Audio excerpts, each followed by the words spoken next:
How did you end up here? I mean, things weren't great, but was she really that disconnected from you this whole time? What if I told you that there's one simple action that you could take to completely turn her heart around and have her falling back in love with you? I know it can seem impossible, but she didn't just shut down her emotions in an instant, or so it would seem, right? So then, why wouldn't she be able to open them back up just as quickly?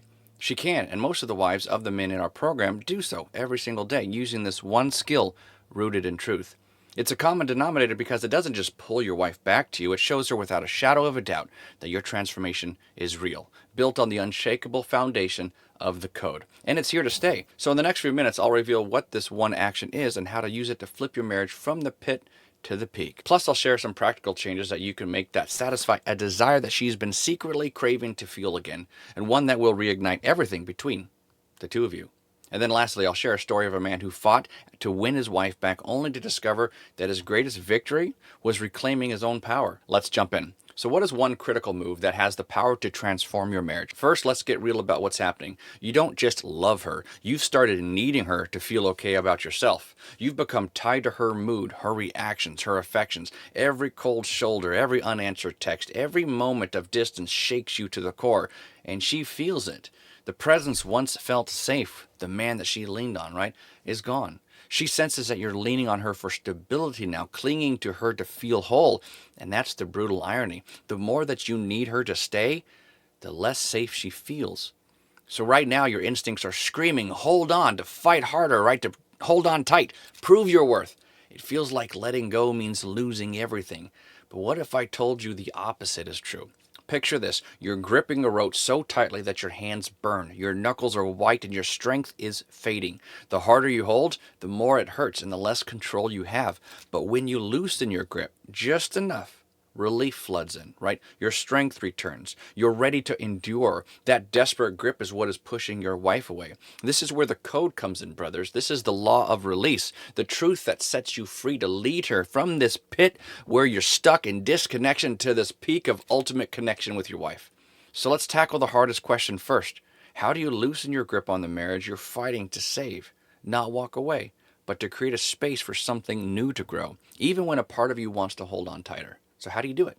How do you do it in a way that rebuilds your power, your capacity, to what makes her see you as the leader that she can trust again?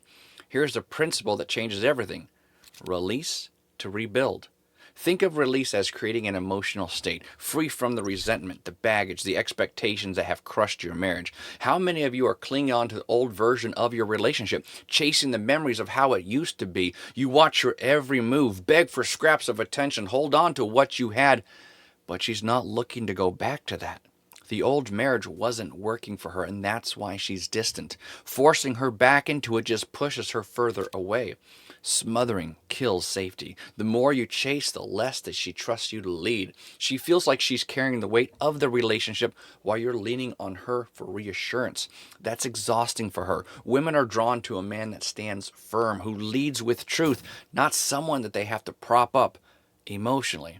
And this is where the Bible shows us in 2 Corinthians 5:17. It says, therefore, if anyone is in Christ, the new creation has come. The old has gone. The new is here. Think of a snake shedding its skin. It doesn't cling to the old, worn-out layer that's too tight to even serve it anymore, right? It lets go for renewal, for growth. In your marriage, you need to shed these old patterns, these patterns of resentments, this neediness, these hidings from the truth, right? This isn't loss, it's transformation. Like becoming a new creation in Christ, you're not abandoning your marriage, you're giving it room to breathe, for the both of you to grow into something stronger. You know the movie Up, right? Carl clings to his house, a symbol of his past with his wife Ellie. He drags it across the sky, refusing to let it go, thinking it's all he has left of her. But in the climax, he faces a choice: hold on to the house or save his friend Russell. He lets go of the house, watching it float away, and in that release, he finds freedom. Freedom to embrace a new chapter. And that's what you guys are doing here, brothers. Letting go of the old marriage. It doesn't mean giving up. It means making space for a new one to rise. So here are 3 practical steps to live in the law of release, rooted in the code's truth. First, shift your perspective. Stop seeing letting go as defeat. It's not giving up. It's creating space for growth. Every morning, journal one question. How is holding on to this resentment or neediness costing my power, right? And then write the truth. Maybe it's draining your energy. Maybe it's making you feel weak, stealing your confidence as a leader. This aligns with the code's call to be real about the facts, right? One husband I mentored, after weeks of writing, realized that he was clinging to old fights from years ago, letting them define him, letting that go freed him to show up as the leader. Second, create emotional space. When you feel the urge to text her, to call her, to fix her mood, pause. Simple pause. Take a deep breath.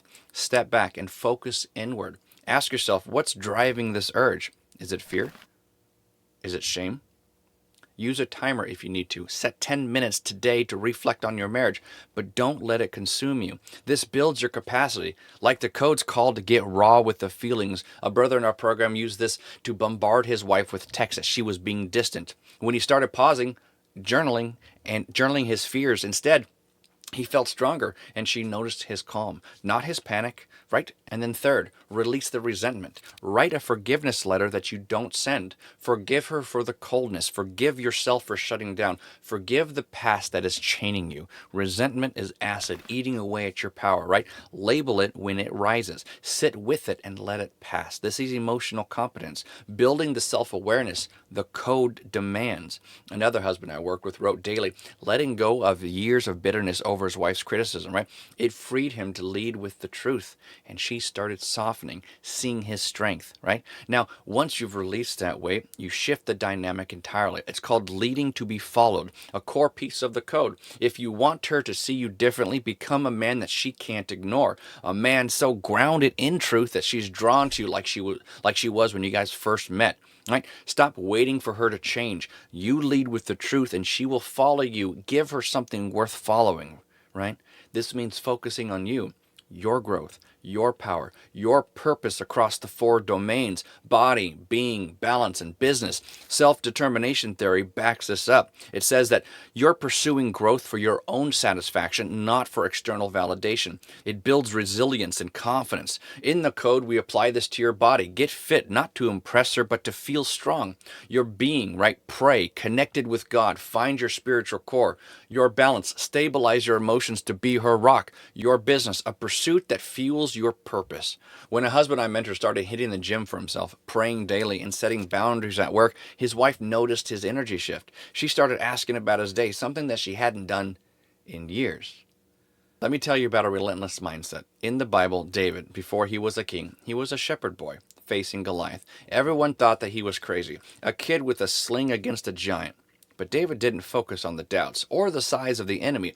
He leaned into his faith, his skill, his purpose, right? He visualized victory, trusted God's strength in him, and he took action. That focus made him unstoppable. He became a king, not by chasing approval, but by building himself into a leader. Brothers, you need the same focus. Visualize your marriage thriving, you leading, right? Her following, your home alive. Set goals into 4 domains and then pursue them relentlessly, not for her, but for you. And how do you know you're making progress? If you're still obsessing over her text, her tone, whether she smiled today, you're missing the mark. Your growth should be so consuming that her reactions become secondary. This doesn't mean that you stop caring. It means that your purpose comes first. David Deida, I think I said that right, in The Way of the Superior Man says, a man's highest purpose is his direction, not his relationship. If you prioritize her over your purpose, you're weakening yourself and you lose her trust. When you focus on your growth, you create space for her curiosity to grow. She'll wonder, who is this man that I'm married to now? And that's when that shift happens. Here's how you make it real. First, structure your day with purpose. Start with a trigger habit, right? 10 minutes of journaling or prayer to set the intention. Prioritize fitness, even 30 minutes of lifting weights or walking to build discipline releases stress. One husband started running every morning, not for looks, but for clarity. It gave him the strength to face the tough talks with his wife. Second, cultivate emotional stability. Practice meditation or deep breathing to stay grounded no matter her mood. Another man I mentored used the 5-minute breathing exercise before responding to his wife's complaints. It made him a rock, right? And she started trusting his calm. Third, reclaim your masculine energy. Set boundaries. Know your values. Lead with vision. Define your goals. Maybe it's a stronger body, a deeper faith, a thriving business. Do it for you, not for her approval. When you live this, she'll see a leader, not a man chasing her. Now, the epiphany of this unbound confidence, this is where it all comes together. This is when your work on yourself becomes undeniable, not because of her reaction, but because of how you see yourself in the mirror. You start this to win her back, but then the real victory is realizing that you don't need her validation to stand tall. One of my clients, and we'll call him Remus for this story here, thought that he just let go of his neediness, but it wasn't until his wife wanted to reconcile that he saw the truth. She said, "I see you now. You're different. I want us back." But Remus paused. He told me, "Chaz, I realized I didn't need her to feel whole anymore. I'd built myself focused on my purpose, my faith, and my strength. I wasn't chasing anymore. I looked at her and I thought, do I want this?" That's when he knew that he had truly let go. His transformation was a battle full of doubts and pain, but by focusing on himself, he found freedom. When she came back, it wasn't because he begged, it was because that she saw a man who stood firm. Another client, James, in his 40s, faced the same fight. His wife had checked out, barely speaking to him. He was obsessed with her every move, checking his phone for her text, analyzing her tone, but he started living the code. Facts. They hadn't connected in 2 years, and he'd been hiding in work, right? Feelings. He had felt rejected, angry, but still loved her. Focus. He thought she should just appreciate his efforts. Fruit. He chose to rebuild himself. He hit the gym, started praying again, set boundaries with his time, and then one day she noticed him planning a hiking trip for himself, not to impress her. Right? She asked to join. That sparked a new conversation and new connection. James told me he didn't need her to want me anymore. I wanted myself, right? And that's when she started wanting me too. This is the paradox, brothers. You do the heavy lifting, shedding resentment, building your purpose, but she only notices when the dust settles. By then, you're not asking, will she come back to me, right? You're asking, is this the marriage that I want? That's unbound confidence. That's the fruit of the code. If she leaves, you're at peace, standing in your truth. If she returns, it's because she's drawn to the warrior that you've become, not because you've chased her. If you want to dive deeper into this, set up a free evaluation call with our team. The link is below, but only do it if you're ready to commit to the truth, to live the code, to transform, and I'll see you guys in the next one.